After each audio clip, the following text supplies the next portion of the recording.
ہمارا کام سمجھانا ہی ہے، منانا نہیں ہے۔ مؤذن کا کام اذان دینا ہے، کوئی نماز پڑھنے نہ آئے تو مؤذن اذان دینا بند نہیں کر دیتا۔ بعض اسلام میں دل برداشتہ ہو جاتے، یار نیکی کی دعوت دیتے کو آتا ہی نہیں ہے، بلاتے تو کو آتا ہی نہیں ہے، درس میں بٹھاتے کو پٹتا ہی نہیں ہے، نماز کے لیے بلا تو آتا ہی نہیں ہے۔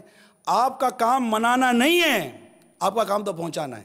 آپ پہنچاتے رہے، ثواب کھڑا کرتے رہے، اپنی حد میں رہے۔ اب منانا آپ کا کام ہے ہی نہیں، اپنی حد سے کیوں باہر نکل رہے ہیں؟ حد سے باہر نکلتے ڈس اپوائنٹ ہو جاتے ہیں۔ ڈس اپوائنٹ کیوں ہو رہے ہیں؟ ثواب پر نظر رکھو، پہنچایا ثواب کھڑا انشاءاللہ تعالی۔ اللہ تعالیٰ سے اجر لینا ہے، اللہ تعالیٰ نیکوکاروں کا اجر ضائع نہیں فرماتا۔ نماز کا وقت ہو مسجد میں آ جائیں، قرآن کی تلاوت کریں، اپنی حدود پہ رہیں، اپنے دین، اپنے اسلام، اپنے مذہب کو پڑھیں، اسٹڈی کریں، سمجھیں۔ اس کے لیے مدنی قافلوں میں سفر کریں، جیسے اجتماعات میں آئیں، تربیتی اجتماع میں آئیں۔ آپ دیکھیے آپ کو فائدہ ہو رہا ہوگا۔